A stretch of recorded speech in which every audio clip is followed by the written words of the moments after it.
So thank you for coming along to this webinar. My name's David Guest. I'm a solution architect and technology evangelist with Cocho, and I'm going to take the next half an hour or so to give you some updates on what Microsoft have been doing inside of Azure Active Directory, security, M365 generally.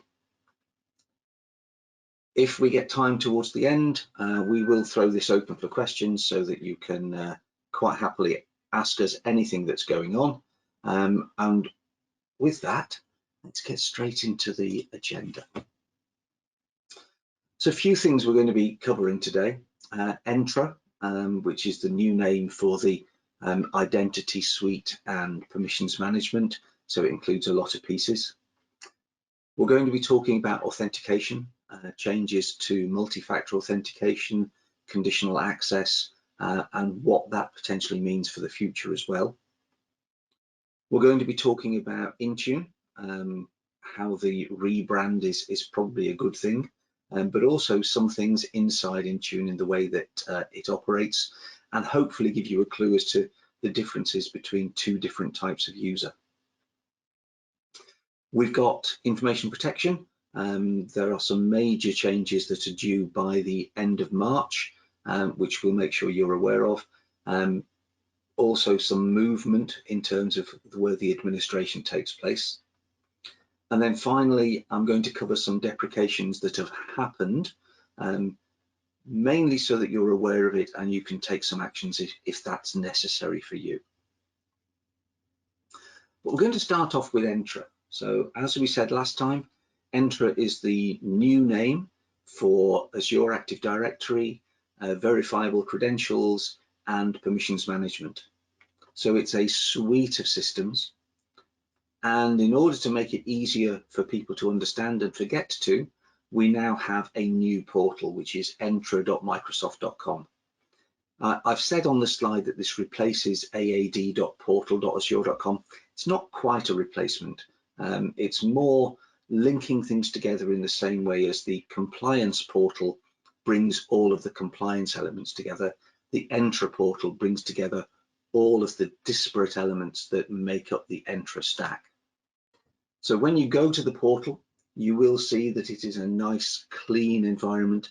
It's much more familiar to the security compliance portals, and it allows us to access directly Azure AD, permissions management, and so on. Identity governance is also in there. So if we're doing anything with access packages and attestation of usage, it's also included. I do expect extra things to be added to this menu over time. When we then go into things like Azure Active Directory, the menus are subtly different. So it's a different feel to things. Instead of having the large list of options down the left-hand side, that list has been compressed somewhat. Finding things like conditional access are now in protect and secure rather than in security. This is going to take a little bit of getting used to, mainly because we've been using the Azure AD portal for many years now, and it's going to take us a while just to get over that. If we do want to go to the old experience, we can. The URL is on the screen and will obviously be made available through the slides, but that is still there. And you can still go to portal.azure.com and search for the directory, and that will again take you into exactly where you need to be. But one of the primary things we do through the directory is authentication, and there are a lot of changes that are being made around authentication at the moment. We've been using the Authenticator app for many years to validate who we are. Most of the time we're using push notifications, which don't really help the user very much because all they're saying is approve or deny. Sometimes they don't know quite what they're approving, where it's coming from. Number matching is the new passwordless method of authentication using the web services. This went GA, generally available, on the 24th of October of this year, and basically allows the user to enter a number. So here we see that this user is going to be entering the number 57 to sign in and then saying, yes, it's them. This is going to be rolled out to every single tenant as a default by February of next year. So all of the users will see it. We would strongly recommend that when it is turned on, that you also add the authentication context. Again, this will be done automatically if you don't do anything, but it's absolutely useful. And the authentication context actually tells the user where they are, where this authentication is coming from. Obviously, if you don't recognize it, that could be a problem, particularly if you haven't got a number to type in. So it gives us a lot more flexibility and knowledge and safety in terms of identifying the user and allowing them to sign in the correct manner. Another thing that's been added and is now generally available is certificate-based authentication. Now, this was announced as generally available for Windows at Ignite, so it's not that long ago, but it's now in preview for iOS and Android. So if you are an organization who's using certificate-based auth against your Active Directory, possibly using smart cards, those same certificates could be used on an iOS or an Android device to authenticate a user. There are a number of prerequisites on this, specifically around the use of a certificate that doesn't have a public CRL or where the root is not trusted by the internet. The prereqs are very well documented though, but it should mean that an organization that is passwordless and matches all of the prerequisites should be able to provide that seamless certificate-based sign-on to all of the Office 365 services through Azure Active Directory on pretty much any device. We're going to exclude Mac and Linux on those for now, but you obviously can expect that that will be coming. But while we're talking about authentication, we also need to discover and understand different authentication strengths. For a long time, we've understood that a password is not as secure as a PIN, because a PIN is single device based, a password is ubiquitous. We've also started to hear recently information about phishable resistant multi-factor authentication. What we'd like to do is enable this multi-factor authentication strength as part of a conditional access policy, so we can validate a user in a way that is much more controlled and much better understood. Well, this is now available inside the conditional access policies, and it's something I've wanted to talk about pretty much for 9 months, but hasn't been available. What we have now underneath conditional access is the ability to require multi-factor authentication strength. From here, we can pick what strength we actually want to use, and we have a number of options by default. And the defaults that we have include password and SMS, which is slightly better than password, passwordless multi-factor authentication using the Authenticator app, and phishing resistant passwordless, for example, FIDO2. Probably consider certificate-based authentication to be in that category as well. Now, using these, we then select from the drop-down where we've got require authentication strength, the actual strength we want to apply to this policy. And as you can see, the selection is relatively clear and easy to understand. These defaults are available to you today. You can turn this on and have it working now. Obviously, if you're using phishing resistant, we need to make sure that you've got FIDO keys in place. Turning those on is very straightforward, but is not something that everybody has done yet. One of the things that we have to remember, though, is you can't turn authentication strength on if you are requiring multi-factor authentication. The two are mutually exclusive, and obviously they cannot exist together. You can't say to somebody, require MFA, and also your MFA is FIDO2. The two don't work. But what if you want to have your own authentication strength? You don't necessarily like the options that Microsoft have delivered by default. Well, inside the security framework, we can now add in what authentication strength we want. There are lots of options for this. Apologies for the fact the writing's probably a bit small, but they include Hello for Business, FIDO2, and certificates as being phishing resistant. The authenticator as passwordless, and temporary access passes, password and oath tokens, federated if you're using something like OneLogin or Okta, all the way through to single-factor authentication, potentially still using certificates or passwords, or again, federated single-factor.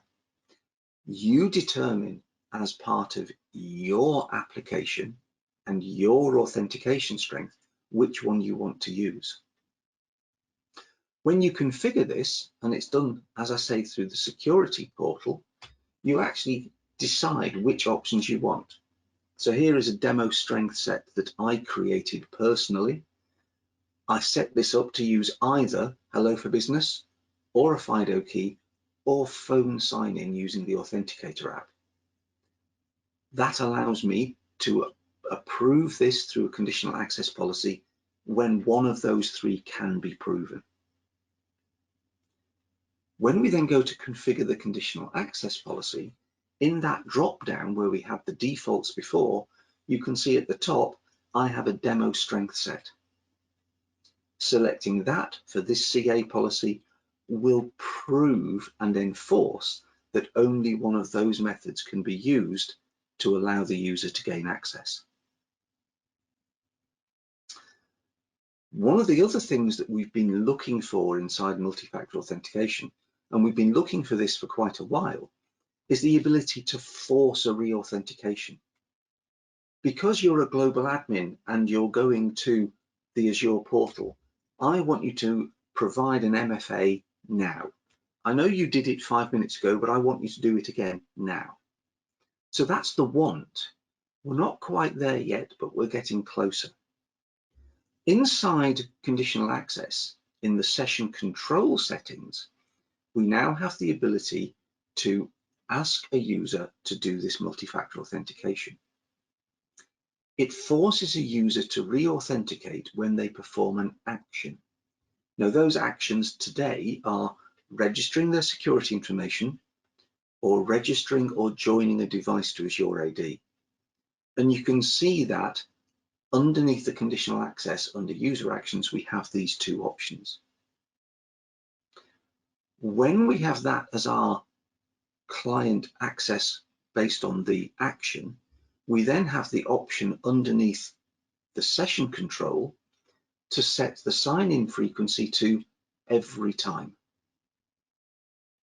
This means that even if they have a valid MFA token, we are going to force them to re-authenticate every time they do this. Now, today, this is not supported for specific applications. I'm saying yet on here because I believe that this is going to change in the future. There's been no announcement made, but it's obviously a next step going forwards. In theory, you could create this using a session control and use the Defender for Cloud Apps to do it, but that seems incredibly convoluted and rather a very messy way of providing that, given that, in my opinion, Microsoft are likely to add this in. While we're talking about access controls, one of the ways that people gain access to foreign tenants is by using a Microsoft system called Lighthouse. We use it from our Security Operations Center in order to get into our client tenants in order to view what's going on so we can monitor the security processes. This now supports PIM, so you can now allow a user controlled and granular access through the Lighthouse configuration. It will allow you to give access using PIM to external people to things which are not normally included as part of the Azure environment.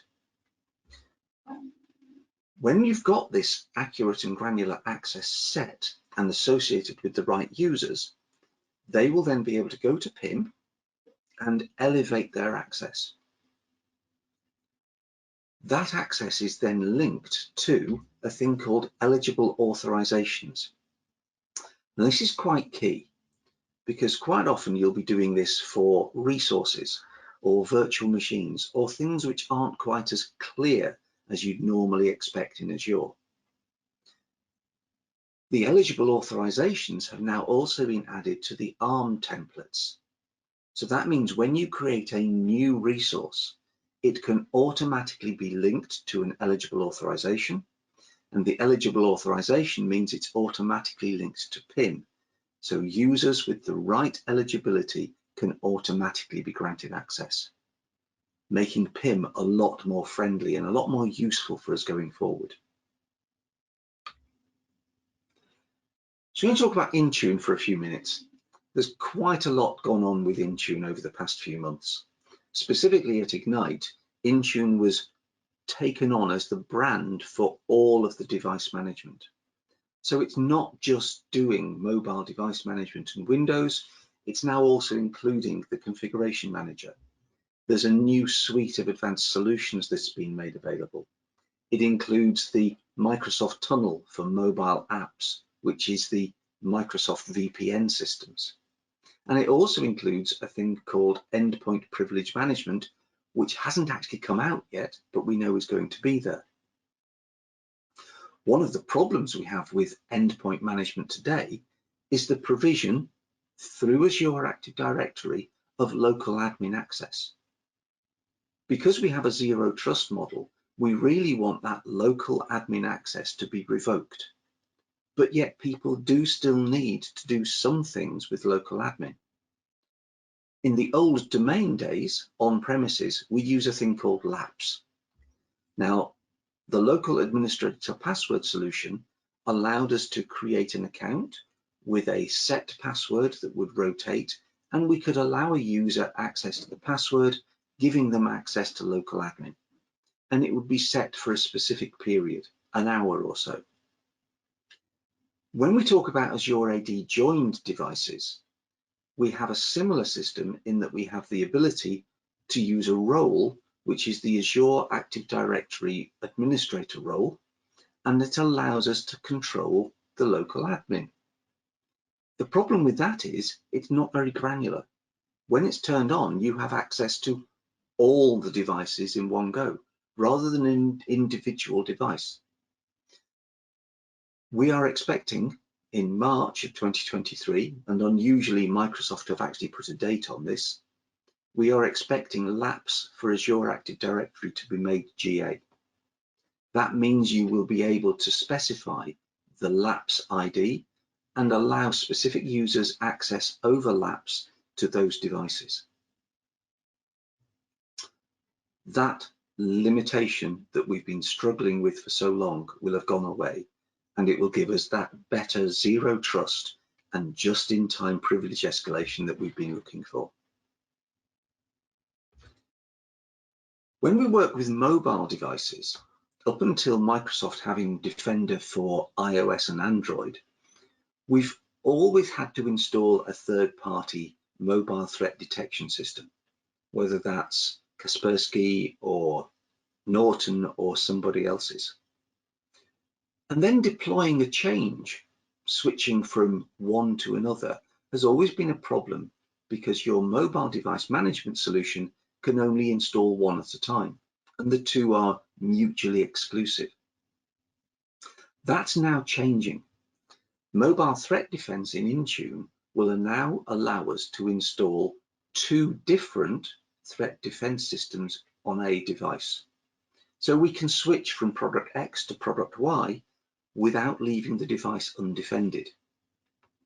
So this support for multiple threat defense on a device is really going to be useful. On the downside, the way that Microsoft have implemented this, one of the systems must be Microsoft's Defender for Endpoint.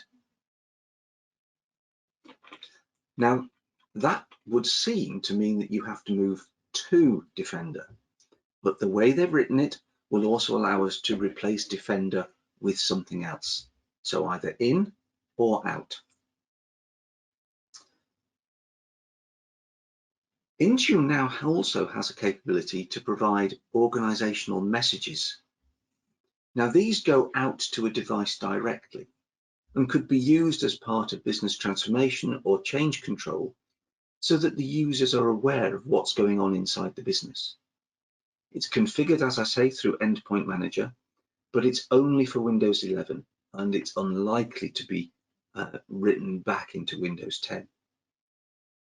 But it does allow us to present information to a user on a different method. Now, that could be as a taskbar message, or it could be using notification area, or something on the Get Started. Get Started is specific to a user who is signing onto a device for the first time and will bring up potentially a welcome message. The other two can be configured and actually is issued at any time. And that's generally a good way of handling it. If you want to know more information about this, I suggest talking to our business transformation team, as it's one of the methods they're going to be using in order to push this information out to new users and to keep them updated with things going on. Now, one of the things that Intune allows us to see is a device, who enrolled it and who is the primary user. So I've got on the screen here one of the devices that I've built in my lab. And we can see it was enrolled by one user and it's actually being used by another. And this is a good state to be in. I know who the primary user is and I can see who built it. Quite often, what we see in live environments is that the enrolled by user isn't a real user. Instead, it's a user account that is used just to build devices. And there's nothing wrong with that. However, the primary user is quite often left as the same user. And that means it's much more difficult to track down which device a specific user should be using. Now, this can be updated inside Intune relatively easily. It's changed in the properties. The only thing that has to happen is that the user that you're assigning to the device has to have an Intune license. Now, when this is there, you can then start to get reports on this telling you which devices have which user. And this can be read by graph. Now, over the past month or so, I've had a number of conversations with people about how this works. And it's very difficult to get the primary user out of graph, whereas it's very easy to get the enrolled user. So I just thought I'd show you the method that you use to get both. Again, apologies for the size of the text. I tried to make it as large as I could and still keep it readable in terms of a single line. To get the primary user, we need to add on the users $select equals ID section. To get the enrolled user, we take away the user's question mark. That's all we have to do.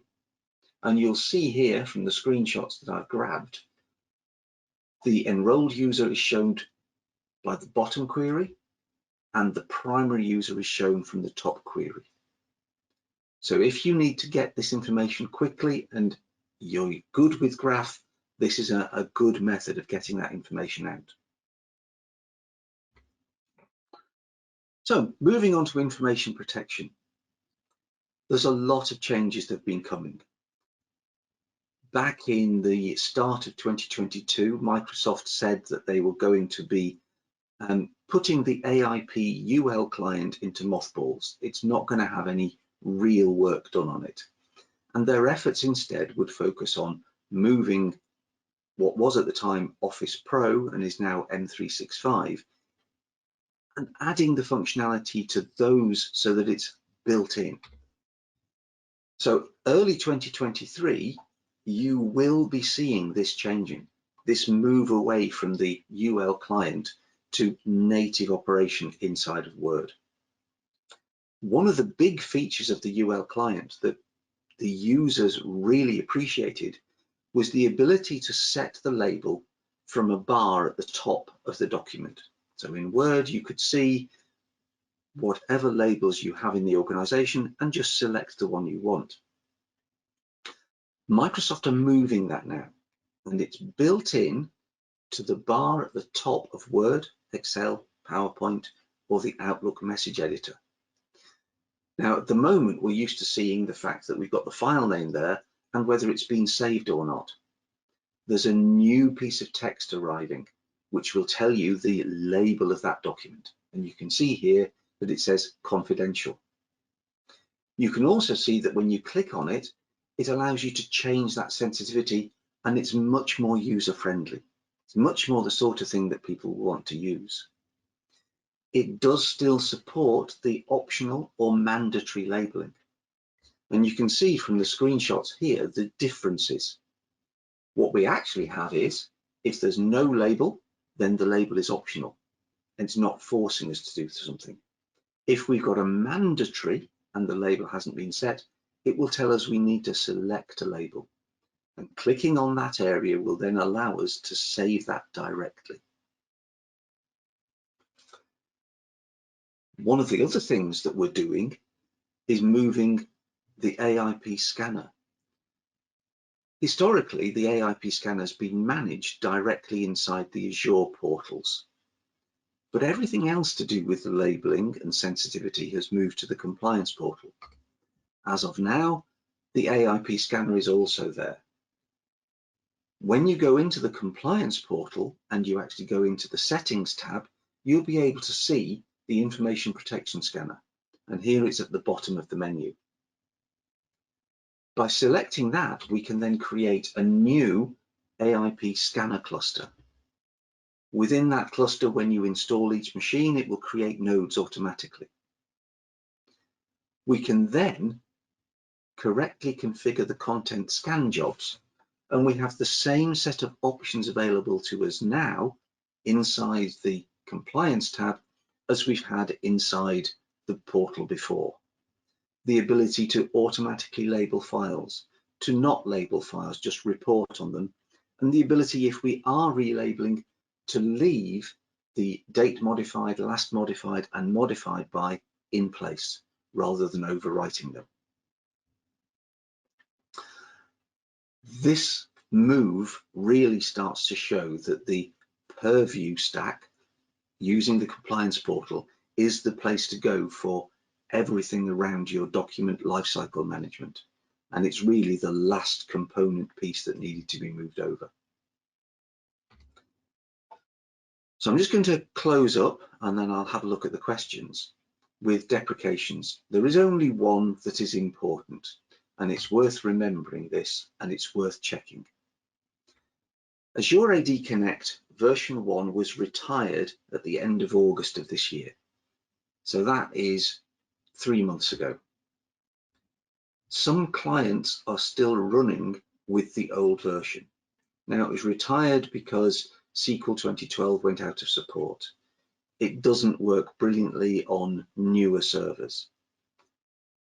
It's worthwhile doing the upgrade to version 2. There are performance enhancements. It uses a different interface. It's generally speaking a much better product.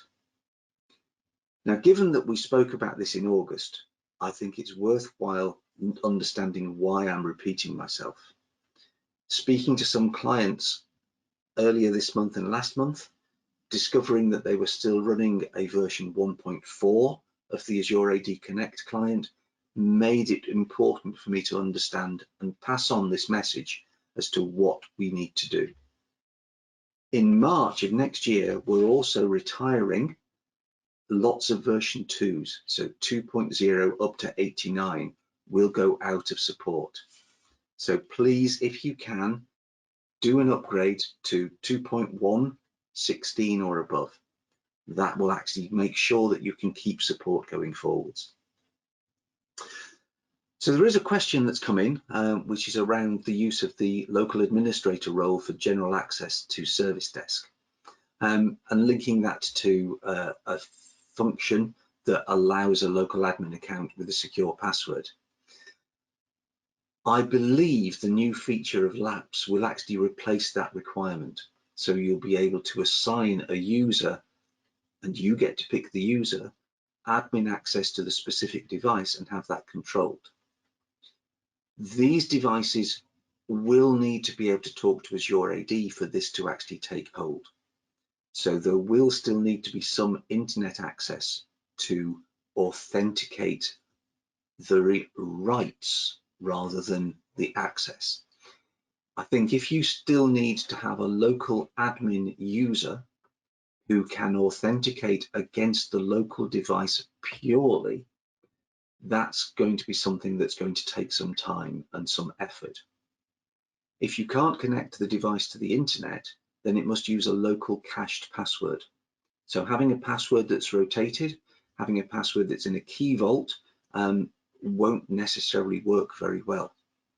You'll also have to have assigned or logged in as that user at some point in the past on that device in order for it to cache the password.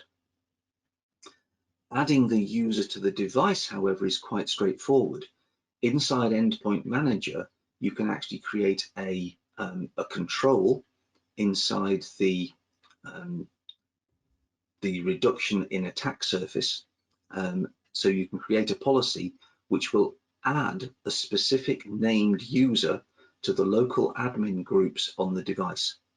So that would be a way of doing it, but you will have to log on as that user with the right password so that that is cached on the device. So I hope that helps with the question. If not, let us have an email, just contact us directly and we'll try and go through that with you. The Lapse documentation on the internet has been updated to show some of this functionality, so you should be able to check on that. So with that, if you've got anything else you'd like to talk about, then please contact us to book a vision call. We can take information to go through that. And hopefully we'll be talking again. And just before I finish, because my next slide does say any questions, there is actually a piece here on where exactly in the security portal do you go to create the custom authentication strength. And to be honest, it's one of those things that is a real challenge to find, but it's underneath the authentication methods. I will check that at the end of this because I don't have a screenshot of it, and I will get back to you if that's wrong. But for now, I'd like to thank you all for listening to me for the last half an hour, and I'll hope to see you on the next webinar.